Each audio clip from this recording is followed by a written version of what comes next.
안녕하세요. 설교 해설 시간입니다. 오늘 제가 해설할 설교 본문은 마태복음 14장 22절에서 33절까지입니다. 8월 9일 설교입니다. 2020년 8월 9일 설교 주보가 여기 있습니다. 성령 강림 후 열째 주일 교회력에 따라서 주어진 복음서의 한 대목입니다.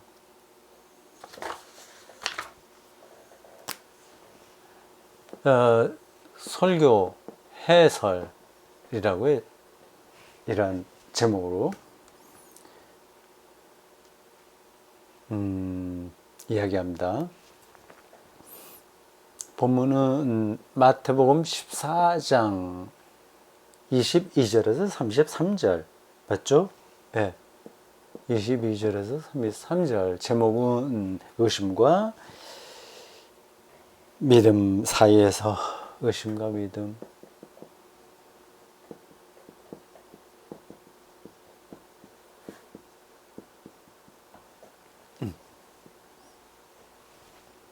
제목만 들어도 어떤 설교를 할지 대충 답은 나옵니다. 의심하고 믿음. 거기서 제자들이 오락가락했구나. 우리가 어떻게 이 오락가락하는 신앙에서 바른 신앙으로 갈 수 있을까? 뭐 그런 얘기를 할 거로 예상이 됩니다. 뭐 크게 그 예상에 어긋난 설교는 아니었습니다. 설교는 일단 됐으니까 거기서 몇 가지 보충 해야 될 문제들을 좀 설명합니다. 설교 끝나는 대목에서 한 이야기, 그게 저에게 새롭게 느껴졌어요. 그럼 뭐 조금 설명해 볼까 합니다. 그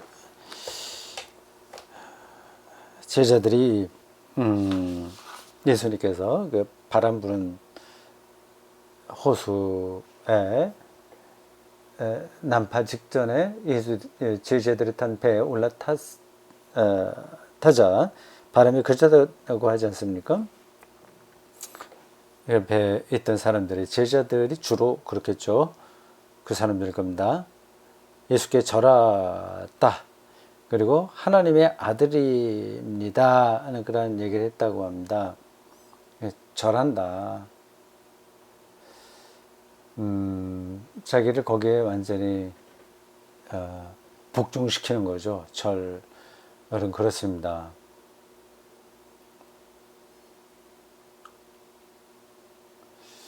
이게 보기에 따라서 뭐 별거 아니다 생각할 수도 있지만 대단히 중요한 고백이에요. 우리는 설교 시간에 그렇게 한번 붙였는지 모르겠습니다. 잘 절을 하지 않습니다. 높은 사람에게만, 자기가 잘 보여야 될 사람에게만 절을 합니다. 그게 어떤 건지를 제가 일일이 설명하지 않아도 여러분들 다 아시겠고요. 자기가 누구에게 절을 한다고 하는 것, 어떤 대상에게 절을 한다고 하는 것을 자존심 상하는 거로 생각합니다. 나름으로 다 잘난 거죠. 그리고 자기 일을 잘난 거로 생각을 해야 내 마음이 편하십니다. 사실은 마음이 편한 건 아닌데, 근데 그런 방식으로 우리는 사는 데에 익숙해져 버렸습니다. 오체투지 어떻게 하는지 아시죠? 삼보일배 뭐 그런 겁니다. 티베트 불교를 믿는 사람들은 평생에 한번 그 수도인 라사까지 이렇게 오체투지나 삼보일배 이런 방식으로 한번 가는 거, 성지 순례하는 거를 목표로 합니다. 그건 땅에 엎드리는 거예요. 절하는 거죠, 말하자면. 자기를 완전히 어떤 대상에게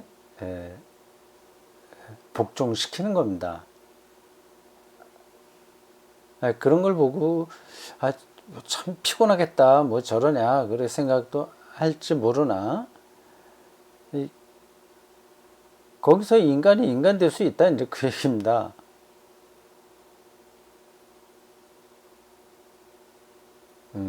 하여튼 뭐 그 어떤 대상에게 절을 했다고 하는 거, 그걸 좀 더 생각을 해 보십시오. 나 가능하다면 우리가 평소에 나무에게 절하며 사는 것, 그 아주 대단한 영성이죠. 잔디밭에 있는 그 잡풀, 잔디밭, 하여튼 뭐 텃밭이나 아니면 들판에 있는 야생화, 작은 그걸 보려고 하더라도 엎드려야 돼요. 그게 절하는 겁니다. 자기를 낮추어야만 되는 거죠. 이게 쉽지가 않습니다. 어떤 특별한 경험이 있어야 자기를 절하는 방식으로 낮출 수 있습니다. 만약에 그렇게만 낮아진다면, 그럼 이제 그 사람에게는 삶이 불편한 게 하나도 없는 거죠. 일단 자기가 다 이렇게 절을 하고 밑으로 땅에 엎드려 버리는데, 그럼 이제 다른 대상이 자기를 뭐 이렇게 해한다거나 경쟁의 대상으로 여긴다거나 그런 게 없는 거죠. 그러니까 자기가 절을 한다고 하는 것은 어떤 누구도 그 상대를 경쟁의 대상으로 여기지 않는다 그겁니다. 경쟁의 대상이 없는 사람이 자유한 사람이죠. 그리고 절을 했다. 거기에 예수 그리스도와 그 제자와의 특별한 관계가 그렇게 그림처럼 있습니다. 그 제자들이 예수님에게 절을 하면서 진실로 하나님의 아들입니다, 이런 고백을 했다고 하는 거 아니겠어요? 그래서 제가 설교를 이런 하나님의 아들입니다는 고백에 이르기를 원하지 않냐 했습니다. 그게 이제 설교의 마지막 문장이었습니다. 제 나름으로는 상당한 그 의미를 담고 그러한 그 얘기를 했어요. 일단은 예수를 하나님의 아들로 경험했다고 하는 거죠. 그것은 그 믿음이 있어 예수 믿는 사람들이 원래 그래, 늘 그런 얘기에 하나님의 아들 뭐 그리스도 다해서 우선 이런 얘기를 늘 뭐 그렇게 그런 거야, 뻔한 이야기야, 상투적인 거야, 이렇게 생각합니다. 그렇지 않습니다. 어떤 대상을 생명의 근원으로 생각한다고 하는 거거든요. 하나님의 아들이라고 하는 게. 그러니까 예수에게서 그것을 발견한 사람은 정말 행복한 사람입니다. 아시죠? 그게 그냥 들어오지가 않습니다. 이 말은 좀 더 그걸 확장해서 생각한다면, 이 세상에 하나님의 나라가 왔다 하는 그 예수의 말씀을 아주 실질적으로 자기 온몸으로 받아들이는 영적인 상태를 가리킵니다. 예수가 선포한 마실레이아 투데우, 그게 눈에 보이니까, 그리고 그게 예수와 하나라고 하는 사실을 깨닫게 되니까 예수를 향해서 하나님의 아들입니다, 이렇게 고백한 거죠. 그러면 이 세상이 다 하나님 나라가 되는 거예요. 하나님 나라, 하나님의 통치, 하나님의 다스림, 자유와 평화와 안식이 가득한 세계가 되는 거죠. 그게 자기의 삶을 다 지배하게 되는 겁니다. 얼마나 놀라운 일이에요.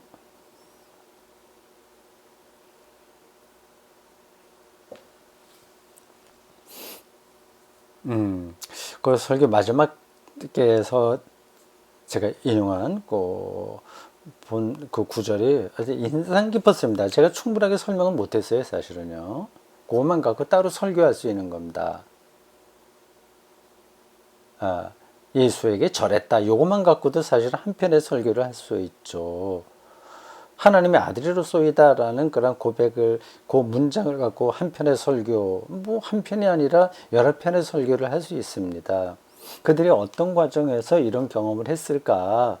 그리고 그게 오늘 우리들에게 어떻게 경험되냐? 그리고 예수를 하나님의 아들이라고 고백하는 것은 어떤 내용이 있냐 하는 것을 다 설명하려면 시간이 많이 필요하지 않습니까? 우리 기독교인들에게 필요한 것은 이겁니다. 기독교 교리는 다 알아요.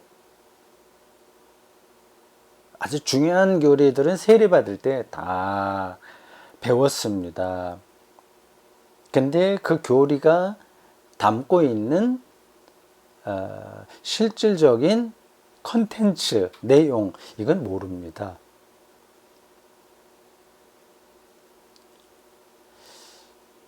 제가 설교 중에 그거를 조금 연결해서 설명했습니다.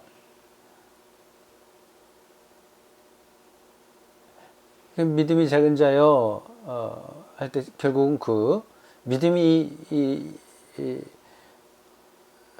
오늘 본문이 이야기하는 그 사건의 핵심이다 말씀드렸죠. 그러면서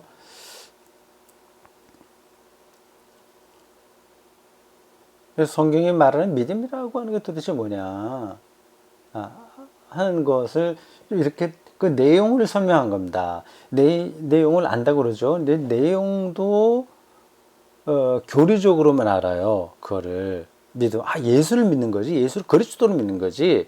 여기까지만 하는 겁니다. 그러니까 믿는 사람이니까 어떻게 우리가 봉사해야 되고 또 어떻게 살아야 되고 그 얘기를 하는 겁니다. 그거는 내용이 아니에요. 내용이 완전히 아닌 건 아니지만 실질적인 내용은 아닙니다. 그건 교리예요. 기독교의 정보입니다. 정보. 구구단과 같은 겁니다. 근데 구구단을 안다고 해서 수학 개념적으로 들어가는 건 아니잖아요. 뭐 하여튼 그건 그렇고, 믿음 이거는 의심과 믿음의 관계를 얘기한 건데, 의심은 예수를 의심한 게 아니라 예수에 대한 믿음 또는 예수를 통한 하나님에 대한 믿음이 있으나, 그거는 확보되어 있으나 세상살이의 여러 가지 걱정 근심 때문에 왔다 갔다 한다, 이게 의심이다 말씀드렸습니다. 거기서 우리가 어떻게 작은 믿음이 아니라 뭐 큰 믿음을 이렇게 크다 작다 말하기는 힘드나 그건 하나의 수사하고, 참된 믿음, 진리 이쪽으로 가냐 하는 질문을 드렸습니다. 그 대답은 그 믿음의 깊이로 들어가는 거다. 무조건 믿는다고 해서 문제가 해결되는 게 아니고, 믿음의 깊이를 알려면 내용을 알아야 되잖아요. 수학의 깊이가 있듯이 그 깊이로 들어가는 건데, 그게 실제적으로 뭐냐 그걸 설명했습니다. 그 내용을 찾아 설명한 거죠. 그러니까 제 설교의 핵심은 그런 것 같습니다. 기독교 교리를 교리로 한정해서 하지 않고 그 컨텐츠를 채우는 작업입니다. 물론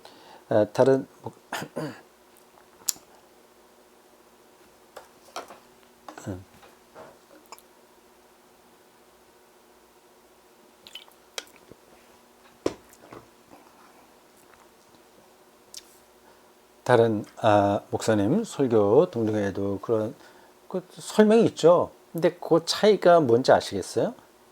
앞에 뭐 미리 바로 앞에서 이야기하긴 한 겁니다만, 기독교 교리를 그냥 간단하게 얘기하고,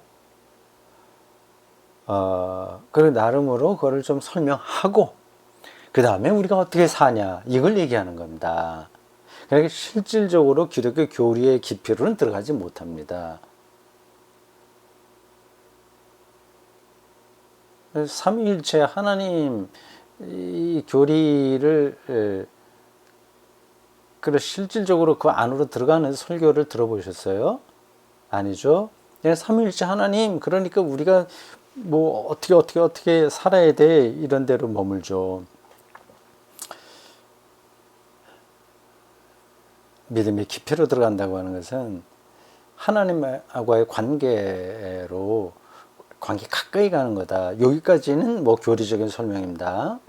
하나님이 가까이 가는 게 뭐냐, 이거를 기독교인들이 별로 관심이 없다. 하나님과의 관계 혹은 예수님과의 관계죠. 그 관계 안으로 들어가는 것에 대해서 관심이 없다. 예수님에 대해서 혹은 하나님에 대해서 알고 싶어 하지 않는 거죠, 사실은요. 근데 물론 알고 싶지 않은 건 아닌데, 알고 싶어 한다고 하지만 거기에 이제 관심이 없는 거예요. 자기 자신에게만 관심이 있습니다.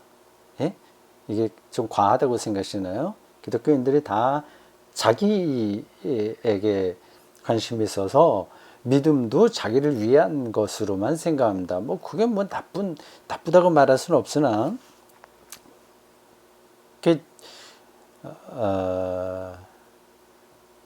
하여튼 그건 뭐 그렇게만 얘기하겠습니다.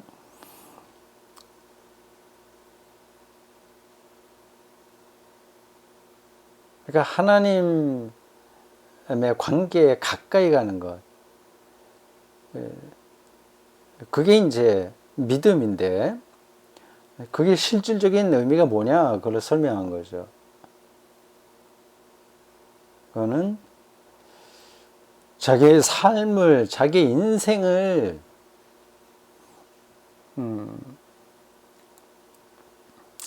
두 가지로 제가 설명했죠. 그럼 뭐 크게는 하나인데, 하나님의 은혜로 생각하는 건데, 그 하나님의 은혜로 생각한다는 게 뭐냐 하는 걸 두 가지로 얘기했습니다. 하나는 선물이다. 또 하나는 절정이다. 우리의 생명이 선물이기에 또한 절정이다. 그런 설명했습니다. 그게 이제 내용인 거예요. 그 내용. 뭐 특별한 것도 아닌데, 제가 이렇게 대단한 것처럼 얘기했는지 모르겠습니다만, 좀 중요한 문제라서 이걸 좀 길게 설명했습니다.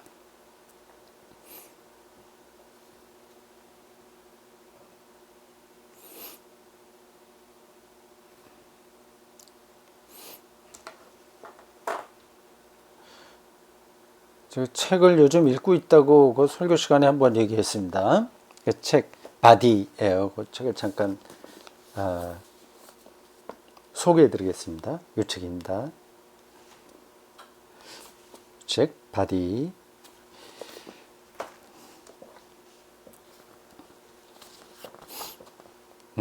정말 재미있게 읽고 있습니다. 흥미진진합니다. 빌 브라이슨. 해박한 사람이라고 하는 걸 알 수 있는 책 내용입니다. 여기 뭐 없는 게 없어요. 뭐 피부, 털, 뭐 우리 몸에 있는 미생물, 뇌, 머리, 입과 목, 심장, 피, 뭐 몸의 화학, 뭐 뼈대, 뭐 등등등등, 면역계. 지금 이제 제가 면역계까지 읽었어요. 여기 이제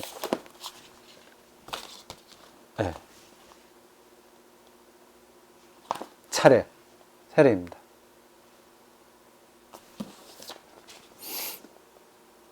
여기 그 뒤로 보면 또 제가 좀 관심을 가질 만한 내용들이 많이 나와요. 소화기관. 제가 이제 소화력이 약하다고 생각하는데 많이 먹지 못합니다. 조금씩 먹어요. 소화력이 많이 떨어져 있습니다. 이제 젊었을 때부터 소화는 잘 못 시켰습니다. 뭐 위장병이 있다고까지는 할 수 없는데 하여튼 소화력은 떨어졌어요. 지금은 이제 나이가 되니까 더 탄력이 떨어져서 조금만 먹어도 이제 좀 거북스럽죠. 소화기관이라고 하는 이야기 설명도 나옵니다. 이걸 제가 좀 잘 읽어봐야 되겠습니다. 소화기관. 그 잠에 대해서도 나오고, 뭐 여기 17장에 보면 번역이 좀 이상하네. 거시기 쪽으로 뭐 그렇게 돼 있는데, 이 거시기라고 하는 게 뭔가 제가 아직 거기까지는 가지 않아서 잘 모르겠어요. 이상한 제목을 붙였어요. 거시기 쪽으로. 이게 무슨 말이야? 373쪽. 여기 남성과 여성 문제를 얘기하거든요. 거시기라고 하는, 이거 딱 맞는 번역은 아닌 것 같은데 모르겠습니다. 영어로 어떻게 되는지. 왜 남성이 됐고 여성이 되냐 하는 것도 사실 이 저자가 어떻게 쓸지 제가 읽어보지 않아서 정확하게는 모르겠으나, 이게 남자가 된다고 하는 거 여자가 된다는 게 그렇게 뭐 결정적인 문제가 아니다 이렇게 얘기하지 않을까요? 비슷하다. 근데 이게 지구에서 플러스 마이너스, 양과 그리고 숫과 암, 그러한 관계로 생명이 진화하면서 남성과 여자가로 구분되지 않았냐, 뭐 그런 얘기 할 것 같습니다. 뭐 많은 얘기가 나오네요. 19장에 보면 신경과 통증 나오고, 또 암에 대한 이야기. 그리고 22장 거의 마지막 대목에서는 좋은 의학과 나쁜 의학, 요것도 설명하고 있습니다. 좋은 의학, 사람을 건강하게 살도록 돕는 역할 정도 해야지, 인간의 몸을 이용해서 돈벌이 한다거나, 아니면 그 의학이 오히려 우리 몸 자체보다 더 중요하게 다뤄지는 어떤 뭐 그런 걸 나쁜 의학이라고 얘기하지 않을까요? 뭐 다 읽어보지 않아서 제가 모르겠습니다.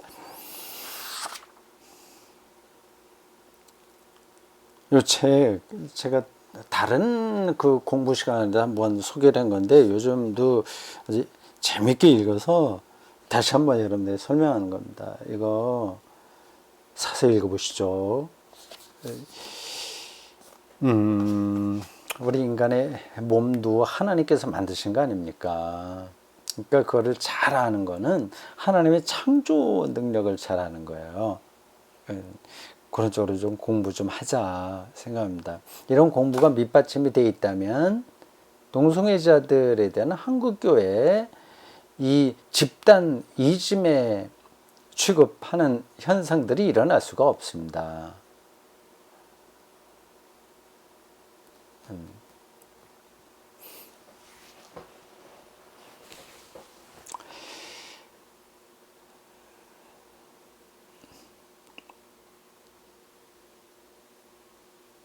자, 그 다음에 마지막으로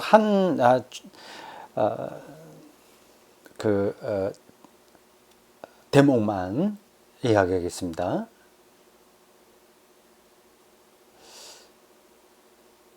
우리의 삶을 하나님의 은혜로 받아들인다고 하는 것은 두 가지 의미다, 그렇게 설명을 했어요. 하나는 선물이라고 하는 거였고요. 그러니까 선물 받은 건데 조금 조건은 나쁘거나 그걸로 불편할 거 없다, 그런 얘기를 했습니다. 이건 접어두고, 두 번째, 우리의 삶이 하나님께서 창조한 선물이기 때문에 진선미다, 최절정이다 합니다. 그래서 좀 확 와닿는 비유로, 우리가 100억 원 연봉을 받는 거와 같다, 우리의 생명이라고 하는 게. 그 얘기를 했습니다. 다 기억하시죠? 그래서 100억 원, 그러니까 거기서 몇 천 원 더 많냐 적냐 이런 거 갖고 신경 안 쓰는 겁니다. 이게 귀중하다고 하는 걸 알게 되면 말이죠. 그래서 우리 몸이 어떠냐 뭐 등등 그 직립보행도 좀 얘기했습니다. 그 중에 하나가 다른 사물과의 관계, 이것도 정말 엄청난 가치가 있는 거다, 그 얘기를 했습니다. 그건 이제 누리면서 사는 사람이 있고, 자폐적으로 자기 세계 속에 갇히는 사람이 있습니다. 이 세계를 향해서 개방하는 사람이 있고, 이렇게 닫다 버리는 사람이 있어요. 어떤 것에 묶이게 되면 닫히게 되는 거죠. 묶이지 않고 전체를 보는 시야가 있으면 여는 겁니다. 기독교 신앙은 여는 거죠. 하나님을 창조주로 믿는 사람이 어떻게 하나님께서 창조한 그 세계의 모든 것들과 자기가 어떻게 관련되는지를 무심하게 지나가겠습니까? 그냥 골방에 들어가서 기도만 하고 뭐 성경만 읽고 교회 봉사만 하고 이런 식은 이제 닫힌 거죠. 주변 사물과의 관계, 이게 우리의 삶, 우리의 인생, 우리의 삶이 최절정이라는 것을 알 수 있도록, 경험할 수 있도록 하는 하나의 요소다. 그렇게 얘기를 했습니다. 그렇게 세계를 보면 대단한 거죠. 그건 제가 설명하지 않아도 되겠죠. 그래도 제가 오늘 아침에 오전에 집에서 나가면서 봤던 어떤 장면이 아주 특별히 인상 깊어서 그걸 얘기를 해야 되겠습니다. 설교하면서도 언뜻 한마디는 했습니다.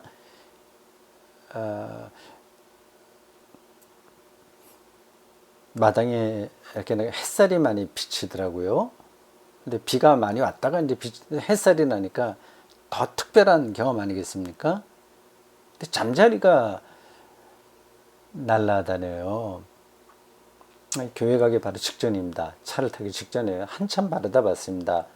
집사람은 조금 준비할 게 있어서 내가 한 5분 정도 미리 나가서, 한 10분 됐나? 하여튼 미리 나가서 마당에서 그거를 좀 살피면서 기다리는 중에 그 잠자리를 본 거죠. 잠자리에 그 날아다니는 모습들이 얼마나 신비로운지 모르겠습니다. 어떤 때는 이 잠자리가 정지해 있어요. 공중에 떠 있습니다. 날갯짓도 하지 않아요. 어떻게 저게 가능할까? 참 놀랍습니다. 제 눈에 보이지 않게 아주 가늘게 떠는지, 그 투명 색깔이지요. 그 날개가. 제 눈에 보이지 않을 정도로 가늘게 떨고 있는지는 모르겠지만, 어쨌든 제 눈에는 딱 멈춰 있는 그런 장면, 가만히 떠 있는 모습입니다. 그냥 공중부양하는 거다. 그러니까 그 잠자리에게는 중력이 전혀 작용하지 않은 것 같더라고요. 아니, 그런 것과 이렇게 제가 소통하게 된다면 정말 부자인 거죠, 제가. 그러니까 내가 직접 잠자리처럼 그렇게 비상할 수는 없으나 잠자리의 비상을 보고 나도 그러한 기분을 느낄 수 있는 거 아니겠습니까? 이건 돈을 주고도 그 기분을 느끼지 못해요. 근데 잠자리가 정지하는 장면이 놀랍고, 또 하나는 방향선회를 하는데 무지하게 빠릅니다. 그 각도가 장난이 아니에요. 여기서 왼쪽으로 가려면 우린 보통 이렇게 천천히 커브를 트는데 얘는 날아가다가 이렇게 날아다닙니다. 즉 각을 져서 특별하게 납니다. 정말 무한정의 자유, 무한정한 비상의 자유. 오늘 장마 끝. 장마가 또 다음 주 초에도 또 시작, 태풍이 올라온다고 하는데 비가 더 올지 모르겠으나 어쨌든 오늘 하루만은 장마가 끝난 듯한 활짝 핀 그 날씨에 잠자리에 날아가는 그런 모습이 정말 특별한 느낌으로 다가왔습니다. 근데 이것만이 아니죠, 사실은요. 주변을 둘러보면 모든 것들이 다 그렇게 살아 있습니다. 그 돈을 주고도 우리가 얻을 수 없는 경험들이에요. 연필도 마찬가지입니다. 이게 참 제 손에 들어올 때까지의 과정을 좀 눈여겨볼 수 있으면, 그리고 이 연필은 제가 오랫동안 사용했습니다. 이 긋고 하는 신비로운 거죠. 이 흑연이 들어가서 그 누가 이렇게 연필을 만들 생각을 했을까? 처음에 누가 이런 거를 머릿속으로 생각했을까? 그런 것들이 다 신비로운 겁니다. 이것만이 아니라 온통 모든 나와 이 세계는 다 열려 있어요. 이제 그것들과의 소통을 우리가 할 수 있다면, 삶이 지루할 수가 없죠. 그리고 그런 것들은 돈으로 매길 수 없을 정도로 값진 거죠. 그럼 다 부자인 거예요. 그러니까 지금 내가 살아있다고 하는 것이 하나님 나라입니다. 말하자면 하나님 나라가 여기 왔다. 예수님이 말씀하셨고, 그 믿음, 예수님 나름으로의 그런 믿음으로 가르치고 행동하고 그렇게 살지 않았습니까? 그러니까 예수 그리스도를 통해서 그 하나님이 창조한 세계와 우리가 하나가 되는 거예요. 물론 거기에 예수님의 십자가 부활 뭐 이런 것도 연관되는데 그건 이제 접어놓고 제가 말씀드리는 겁니다. 이게 다 이제 우리가 엄청난 보물과 같은 생명을 살고 있다. 그러니 그 무엇을 우리가 부러워하고 그 어떤 일을 우리가 약올라 하랴. 그런 얘기였습니다. 너무 나이브한, 너무 감상적인 말이다 생각할지도 모르겠어요. 늘 제가 이런 설교를 하면서 마음속에 남는 게 그겁니다. 지금 당장 그 힘들어 죽겠는 그런 사람들이 있고, 뭐 홍수가 나서 이렇고, 아니면 뭐 이런저런 저 이제 세상 돌아가는 거 보면은 전부 완전히 싸울 듯이 이렇게 해야 되는 분위기 아니겠습니까? 정치도 그렇고, 근데 당장 막 육박전을 칠 것처럼 살잖아요. 그리고 그런 분위기도 있고요, 실제로. 젊은 사람들이 특별히 지금 약올라 하는 것 같습니다. 이 세상을. 자기 아버지 세대보다 더 가난한 세대의 첫 출현이다. 뭐 그런 글을 하지 않습니까? 그러니까 이 매스컴, 언론이 참 무책임합니다. 제가 보기에는 아주 작은 부분을 뭐라고 그러죠? 더 확대해서 말하는 것. 그 단어들을 제가 다 잊어버렸습니다. 침소봉대. 침소봉대. 사회에서 일어나는 현상의 작은 것들을 종합적으로 연관해서 정확하게 사실 보도를 하고 방향을 제시하는 게 아니라 그 작은 현상 하나를 왜곡해서 선동적으로 사람들에게 전하고 있습니다. 이거 언론 문제까지 가면 또 시끄러운데, 이렇게 우리의 삶이 보물과 같다고 하는 걸 얘기하면서 언론, 이거를 또 말한다는 게 시간이 아깝긴 합니다. 그리고 모든 언론이 다 그런 건 아니나, 이 세태가 이제 그런 방향으로 가고 있는 건 분명하지 않습니까? 그러니까 언론의 뭐 정론직필인가? 뭐 하여튼 그런 언론으로서의 어떤 사명감 그런 게 있지 않습니까? 지금 하나도 없어요. 지난 한겨레 20일 제가 받아보는 주간지 특집에 지금 젊은 사람들이 주로 많이 하고 있는 인스타그램인가 뭐 그런 거에 대한 이야기였습니다. 그게 이렇게 거기에 글이 실려 있는 걸 보고서도 무슨 말인지 전혀 이해를 하지 못했습니다. 제가 둘째 딸에게 들어서 조금 그걸 이해를 했는데, 거기서 그거를 인스타그램인가? 예. 사진을 주로 많이 올린다고 그래요. 이제 그거를 하는 친구들, 젊은이들의 최대 목표는 좋아요 숫자를 높이는 겁니다. 그러니까 좋아요가 많이 눌러질 수 있는 방식으로 사진을 찍어서 올리는 거죠. 이게 이제 우리 현대의 모든 우리의 삶을 지배하고 있는 어떤 있는 사고 방식입니다. 언론도 그렇다는 거예요. 제가 말씀드리려고 하는 게 언론도 좋아요 이거 이제 많이 받으려고 거기 있죠.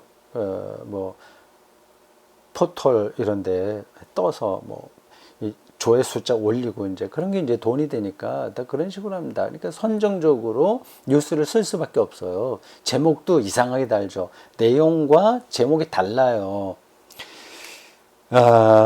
이런 거 다 생각하면 뭐 끝이 없는데. 그러니까 어쨌든 왜곡되더라도 어려운 데 살아가는 사람들이 있지 않습니까? 젊은 30대들이 올라하는 것 같아요. 그래 조금의 손해도 자기는 볼 수 없다는 생각을 하고 그건 뭐 어쩔 수 없긴 합니다. 뭐 그게 사실인지 아닌지는 두 번째 치고 어쨌든 어려운 일들은 분명히 있단 말이에요. 이제 그게 오해되었건 어찌되건 그런 분들에게 우리의 삶이 절정입니다. 우리는 선물을 받았습니다. 그런 설교가 과연 먹히겠냐. 그런 고민이 있는 거죠. 설교자로서요.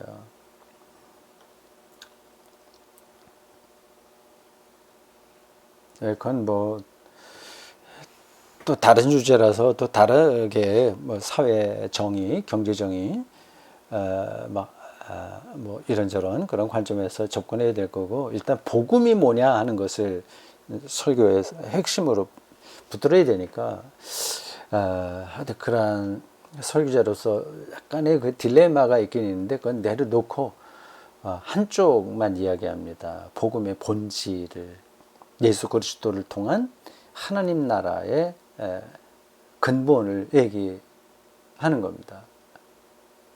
근데 그거를 알아야 그 다음엔 어떻게 세상에서 투쟁할지, 어떻게 인내할지, 어떻게 또 평화를 맺어야 될지, 어떻게 투쟁해야 될지, 그게 잡히는 거죠. 그런 거 없이 하다 보면 이제는 완전히 이전 투구가 돼버리고 맙니다. 그래서 영혼이 아무리 얻은 걸로 어떤 걸 성취한다고 하더라도 손상될 수밖에 없는 거죠. 말이 길었습니다. 마지막으로 뭐 한다고 얘기하다가 꼭 짧게 끝냈어야 했는데 길어졌습니다. 사물과의 관계를 개방해서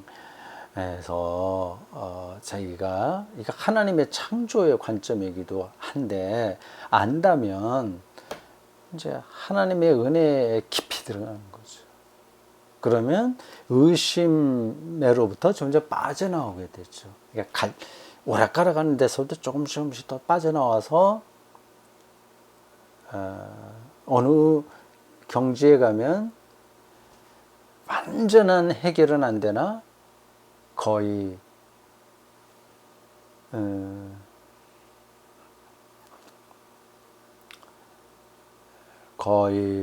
완성된 바울의 표현 나를 본받으라 그렇게 말할 수 있을 정도에 이를 수 있습니다. 그게 우리의 삶의 궁극적 목표입니다. 자, 여기까지 하겠습니다. 자, 수고했습니다.